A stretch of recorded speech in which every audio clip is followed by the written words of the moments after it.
Welcome to the Joy Inspired podcast. I'm Nikki Cruise, and I'm thrilled to explore with you what it means to walk in a faith-infused business. This is your space to find powerful tools and insights, to build with resilience, and to create impact through your unique purpose, discovering a joy that only God can provide. Together, let's embrace a business journey anchored in faith and empowered by joy. Let's jump in.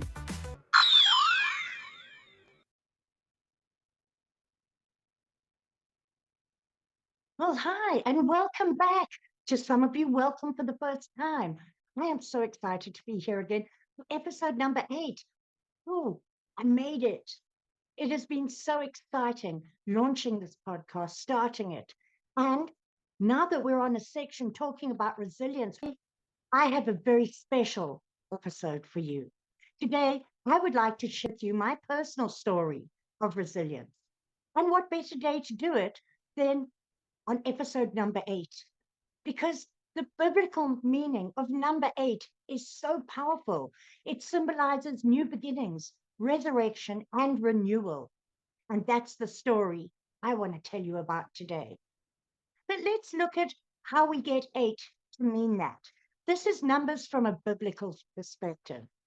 You know, Jesus rose from the dead on the first day of the week, which means it's the 8th day in a cycle, signifying a new beginning. And the reference for that is Matthew 28, verses 1 to 6. In the Jewish tradition, circumcision happens on the 8th day. You can read about it in Genesis 17, verse 12. Yes, it symbolizes that covenant, consecration, and a fresh start. Remember those 40 days of rain on Noah's Ark? After the flood, 8 people, that was Noah and his family, stepped into a new world, representing the rebirth and restoration. 1 Peter 3, verse 20. This is also a number that represents that renewal and abundance. The numerical value of 8 in Hebrew relates to something that goes beyond completeness and steps into the realm of supernatural transformation. Oh, wow. Does that line up with us today? Also, did you know that 888, the number of Jesus, that is working off the numerical values of the numbers in Greek, adds up to 888, emphasizing Christ's role in bringing new life and eternal salvation. So to sum all of that up, biblically, number 8 represents a fresh start and new creation, resurrection and transformation, and God's covenant and eternal promises. What's so powerful about all of that, and how I'm just so in awe of God, because this is the 8th episode, and it just to be the first episode I'm doing in a different office, something new, pivot. And pivoting is part of resilience. So do you see how God just supernaturally lines all things up? Doesn't that get you excited? It certainly gets me excited. But I did have a moment when I wasn't so excited. There was a moment when I thought I would never walk again. The weight of those circumstances pressed so heavily on me that I questioned if I would ever rise above them. I was mad with God. I was upset. You know what? When we do that, He sits down next to us and comforts us anyway. I had been told I would never walk again after 11 years in that wheelchair. And not just in a wheelchair, but strapped into the wheelchair because I shook so ferociously. It was like I was having seizure-like spasms 24/7. But it wasn't only my body that at that point seemed paralyzed, and it wasn't. Believe me, it was anything but. It was moving ferociously in any direction it could. But it was my spirit, my hope, and my sense of self-worth that was so damaged at that point. That wheelchair became my reality, but also my prison. And every morning I had to decide whether I would face the day with hope or let despair take the reins. And at first, despair seemed easier. It whispered those lies to me, telling me that this was my fate, that I was trapped, that I should accept my limitations. I saw how other people looked at me with pity. That's not something I've ever wanted. But more than that, I believed what other people sometimes said and often thought, that I was useless and I was unable. But you know what? Deep inside me, there was a fire that just was flickering, just slightly. It was faint, but it was alive. And with that fire came a single powerful choice. I would not let this wheelchair or the labels of other people define me. And I turned to God and I said, God, I'm so tired of being angry. I'm going to be the best version of myself, whether I'm in this wheelchair or walking. And I had spent years encouraging other people in faith, telling people how to trust God. And I had lived that way for those 11 years until I heard those words. I was very fortunate in that I was only in that pit of despair for a couple of weeks before I turned around and I saw that God had created me for something more. And God's word was the truth. And instead of listening to what man said, I turned my eyes back on God and I believed what he said. I believed the words he had spoken over my life. Now, I'd never had to live that way before. I'd never had to accept that this could be my future. But once I did, and I decided to be the best version of myself, that brought the resilience. Because I know I always say stand stronger, but at that point I got to sit stronger. And now I had to make that choice.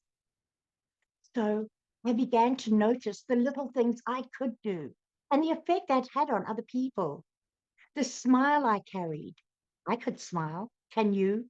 Because if you can smile, you can bring so much joy to someone, no matter how bad your circumstances. And once I began to notice the little things I could do, I found the gratitude that we are called to be grateful in every circumstance. And that gratitude became my anchor. And I started with the small things, being thankful for the smile, being thankful for the breath in my lungs, and the people who were around me, and the lessons I have learned through the suffering I went through showed up brighter because I refused to let my focus dwell on what I had lost. Instead, I fixated on what I could still build. I held to that verse in Romans 8:28, and we know that in all things God works for the good of those who love him, who have been called according to his purpose. Even in the struggle, I had to believe that God was working something for my good. And you know what? Making that choice to believe is part of your resilience. That switch in mindset, which had been my battleground, was now my field where I was planting seeds of hope, refusing to let those circumstances dictate my identity. And I reminded myself daily, I am strong, I am capable, and I am healing. I didn't believe at that point I was healed, but the manifestation hadn't come yet of the healing that was already promised. Proverbs 18:21 says, the tongue has the power of life and death. So I began to speak life. I saw myself walking, not just in my dreams, but in my reality. I imagined the feeling of my feet on the ground, the strength returning to my legs, and the calmness so that I could stand. I meditated on God's promises. Yes, meditated. I focused on them. I absorbed them, and I clung to his words like a lifeline, because that's exactly what they were. And one day, with that gratitude and still working through the healing of my spirit, through so much of the brokenness I'd had, and some of the self condemnation of having been so angry with God, I sat down and I watched a church service online. And as it started, I so clearly remember saying, God, I'm coming to you expectantly. I thought he was going to touch my spirit and that he was going to bring healing to that self condemnation, to some of the anger I'd had.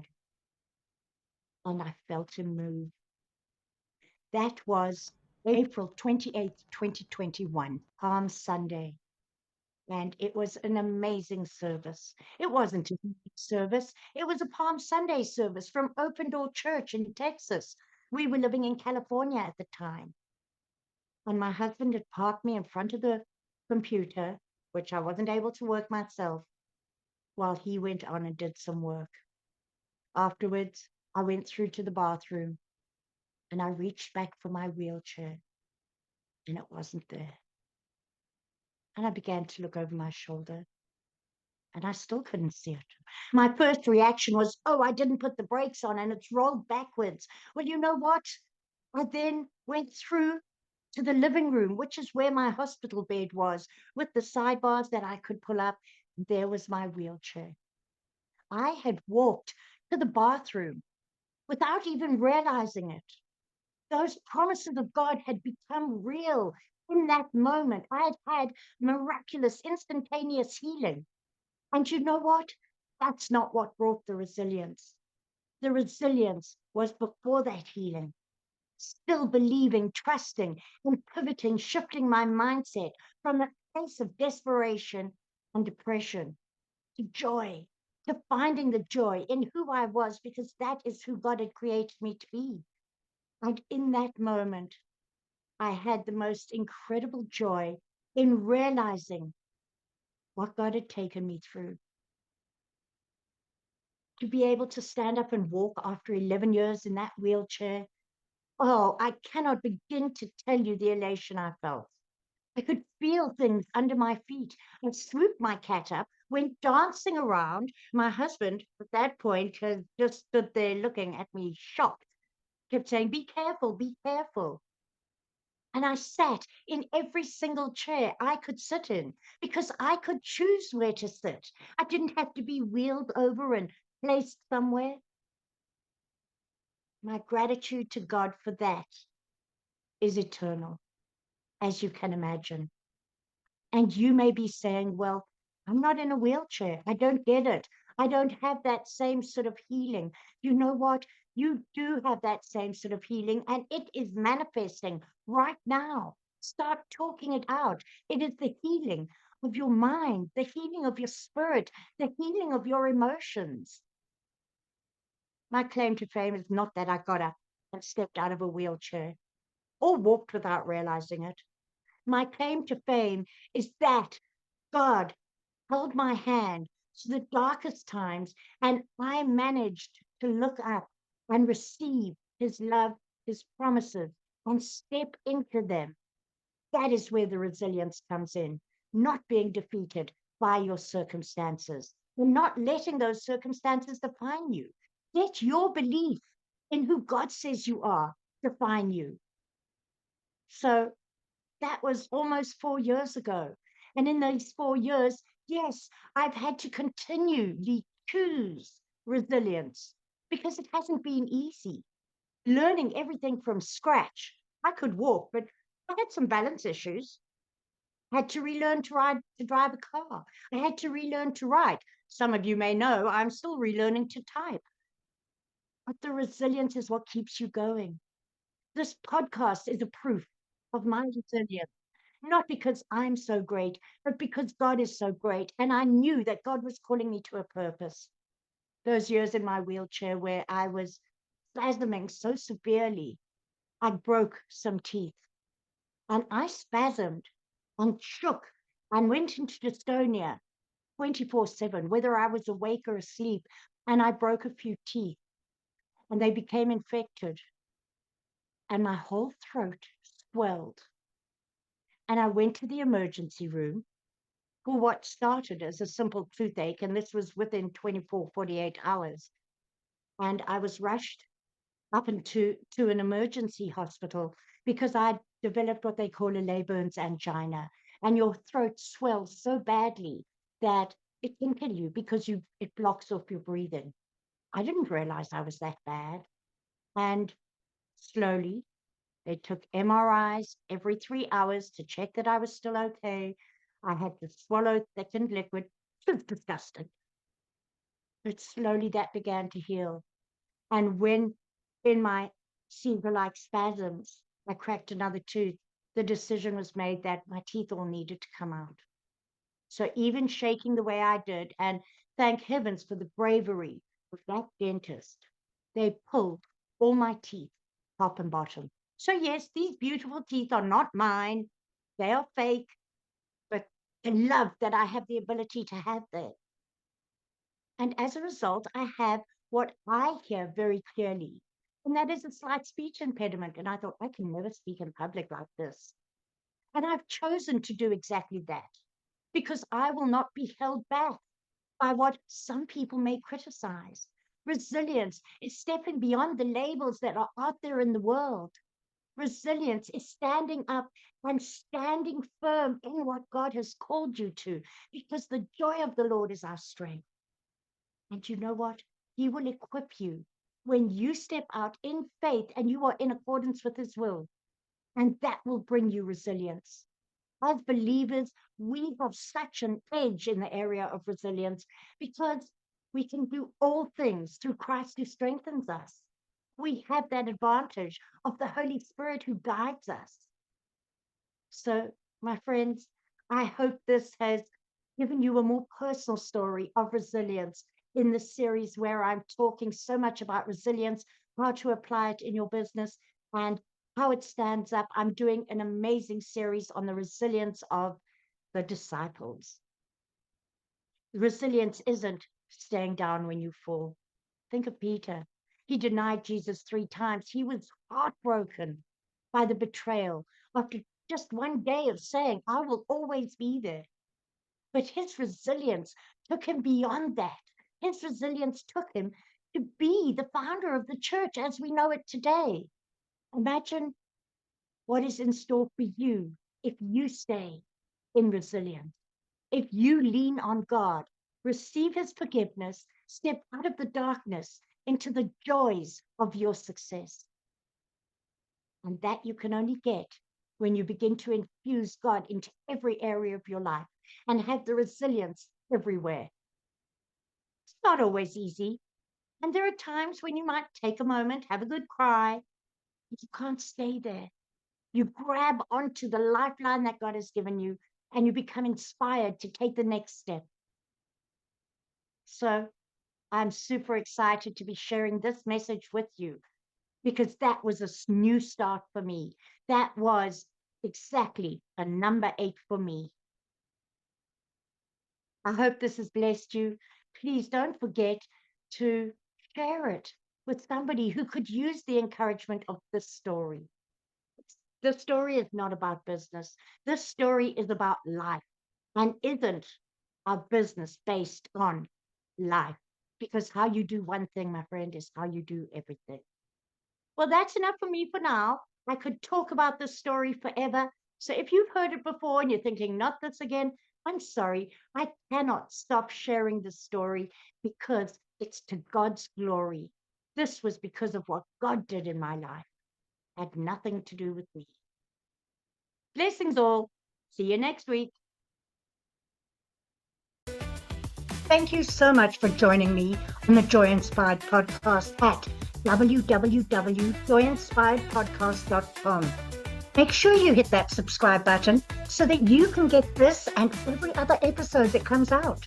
We have lots of great stuff coming and you don't want to miss it. So make sure to hit that subscribe.